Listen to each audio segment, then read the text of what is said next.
അല്ലാഹു അക്ബർ അല്ലാഹു അക്ബർ അല്ലാഹു അക്ബർ.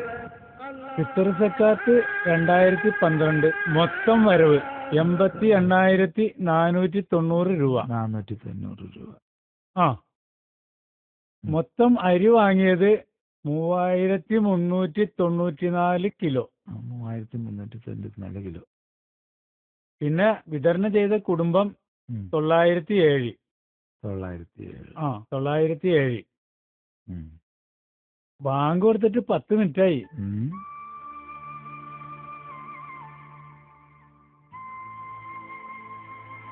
പള്ളി പരിപാലന ചെലവ്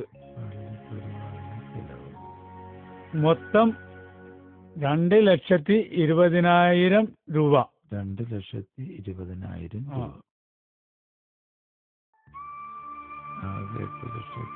നിസ്കാരം തുടങ്ങിയിട്ടാ.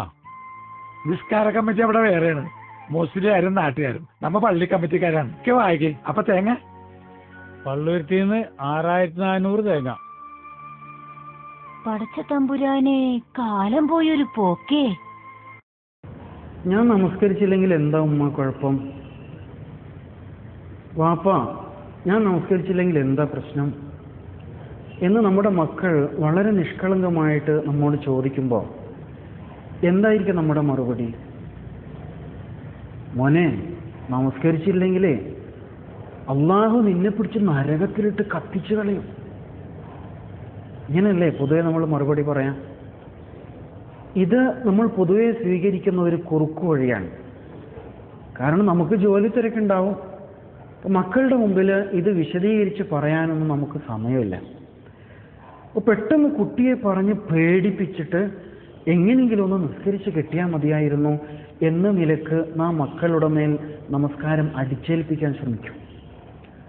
പക്ഷെ നിങ്ങൾ ശ്രദ്ധിച്ചിട്ടുണ്ടോ, നമ്മുടെ മക്കള് വളർന്ന് ഏതാണ്ടൊരു കൗമാരഘട്ടത്തിലെത്തുമ്പോൾ അവർക്ക് നമസ്കാരത്തെ അങ്ങേയറ്റം വെറുപ്പായിരിക്കും.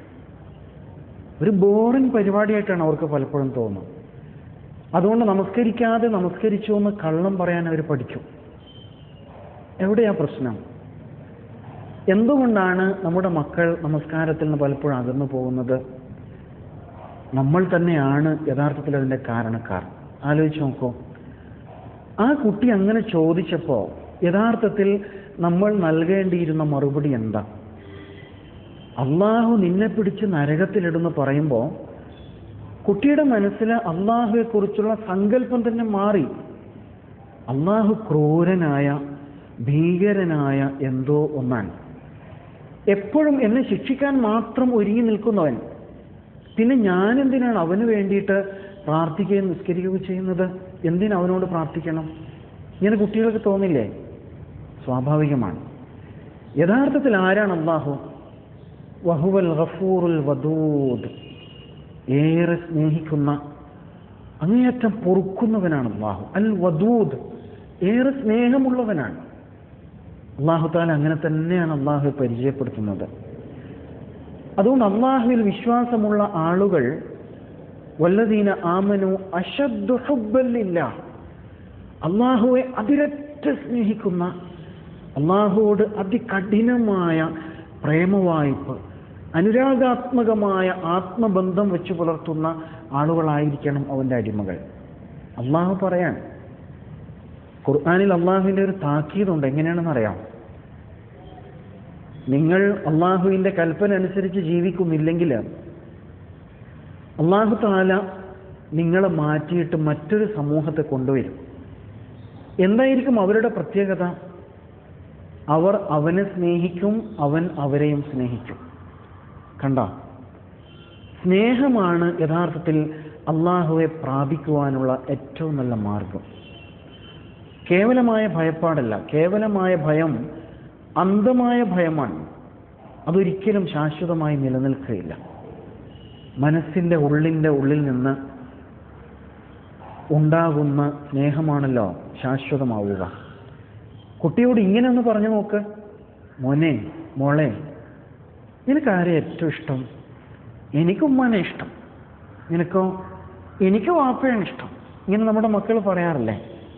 അപ്പോൾ മക്കളോട് പറയണം, നിനക്ക് ജീവിതത്തിൽ ഏറ്റവും ഇഷ്ടമുള്ള നിന്റെ ഉമ്മ, നിന്റെ വാപ്പ, അതുപോലെ നിന്റെ ഇക്ക, നിന്റെ ഇത്ത, അതുപോലെ നിന്റെ കൊച്ചനുജൻ, കൊച്ചനുജത്തിയൊക്കെ ഇല്ലേ, ഇവരൊക്കെ ആരാ നിനക്ക് തന്നതെന്നറിയാം? ആരാ തന്നത്? ആരാ? അള്ളാഹു തന്നതല്ലേ. അള്ളാഹു താല തന്ന സമ്മാനമല്ലേ ഇതൊക്കെ? നീ ആലോചിച്ച് നോക്ക്. നിനക്ക് ഏറ്റവും ഇഷ്ടം ഉമ്മയോടും വാപ്പയോടും നിന്റെ കൂട്ടുകാരോടും ഒക്കെ അല്ലേ? അങ്ങനെയാണെങ്കിൽ ഈ ഉമ്മയെയും വാപ്പയെയും നിനക്ക് തന്ന അള്ളാഹുവിന് നിന്നോട് എന്തൊരു ഇഷ്ടമായിരിക്കും, എന്തൊരു സ്നേഹമായിരിക്കും. അങ്ങനെയല്ലേ? നമുക്ക് ഏറ്റവും ഇഷ്ടപ്പെടുന്ന സമ്മാനം ആരാണോ തരുന്നത് അയാളോട് നമുക്ക് ഏറ്റവും ഇഷ്ടം ഉണ്ടാവില്ലേ? അങ്ങനെയാണെങ്കിൽ അള്ളാഹുവിന് നിന്നോട് എന്തൊരു സ്നേഹമായിരിക്കും. ആ അള്ളാഹുവാണ് 5 നേരം നിന്നെ വിളിക്കുന്നത്, നിന്നെ കാണാൻ.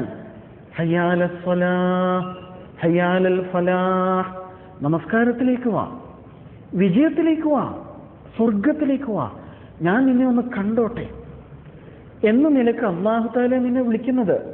അപ്പൊ നിന്നെ ഏറ്റവും സ്നേഹിക്കുന്ന അള്ളാഹു നിന്നെ കാണാൻ, നിന്നോട് വർത്തമാനം പറയാൻ, നിനക്ക് അള്ളാഹുവോട് വർത്തമാനം പറയാൻ ഉള്ള ഏറ്റവും നല്ല അവസരമാണ് നമസ്കാരം.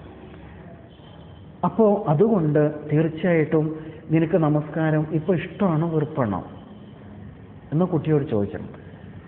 അങ്ങനെയാണെങ്കിൽ എനിക്ക് നിസ്കാരം വളരെ ഇഷ്ടമാണ്, ഭയങ്കര ഇഷ്ടമാണ് എന്നായിരിക്കും നമ്മളുടെ മക്കളുടെ മറുപടി.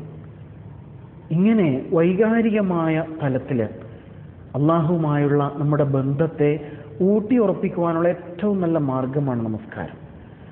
അതുകൊണ്ടാണ് റസൂലുള്ളാഹി സ്വല്ലല്ലാഹു അലൈഹി വസല്ലം ഖുർറത്തു ഐനി ഫി സ്വലാഹ്, നമസ്കാരത്തിൽ എനിക്ക് കൺകുളിർമ അനുഭവപ്പെടുന്നു എന്ന് പറഞ്ഞത്.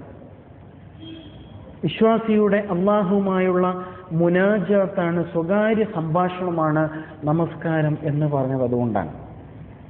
അതിനാൽ ആ ഒരു ആത്മബന്ധം, അള്ളാഹുമായുള്ള സ്വകാര്യമായ, ആരും അറിയാത്ത വിധത്തിൽ അള്ളാഹു എൻ്റേത് മാത്രമാണ്, ഞാൻ അള്ളാഹുവിൻ്റേത് മാത്രമാണ്, ഈ നിലക്ക് അള്ളാഹുവിൽ അലിഞ്ഞു ചേരാനുള്ള ഏറ്റവും സവിശേഷമായ മുഹൂർത്തമാണ് നമസ്കാരത്തിലെ ഓരോ നിമിഷങ്ങൾ. ഇങ്ങനെ നമസ്കാരത്തെ ആസ്വദിക്കുമ്പോൾ നമസ്കാരം ഒരിക്കലും വിരസമായ ഒരു ഏർപ്പാടല്ല. മറിച്ച് ഒരു നമസ്കാരം കഴിയുമ്പോൾ എങ്ങനെയെങ്കിലും അടുത്ത നമസ്കാരത്തിൻ്റെ സമയമൊന്നും ആയാൽ മതിയായിരുന്നു എന്നൊരു ചിന്ത നമ്മിലുണ്ടാവും. അങ്ങനെയാണല്ലോ ആത്മമിത്രങ്ങൾക്കിടയിൽ ഒന്ന് കണ്ടുമുട്ടാനുള്ള ആഗ്രഹം മനസ്സിൽ കൊതിയോടെ കൊണ്ടു നടന്ന് അതിന് പെട്ടെന്നൊരു അവസരം കിട്ടുമ്പോൾ ഉണ്ടാകുന്ന വല്ലാത്തൊരു ത്രില്ല്. ഇതാണ് യഥാർത്ഥത്തിൽ ബാങ്കുലി കേൾക്കുമ്പോൾ വിശ്വാസിയുടെ മനസ്സിൽ ഉണ്ടാവേണ്ടത്. ഇതാണ് അള്ളാഹു നമ്മിൽ നിന്ന് നമസ്കാരത്തിലൂടെ ആഗ്രഹിക്കുന്ന, അവൻ പ്രതീക്ഷിക്കുന്ന ഏറ്റവും മഹത്തായ നന്മ.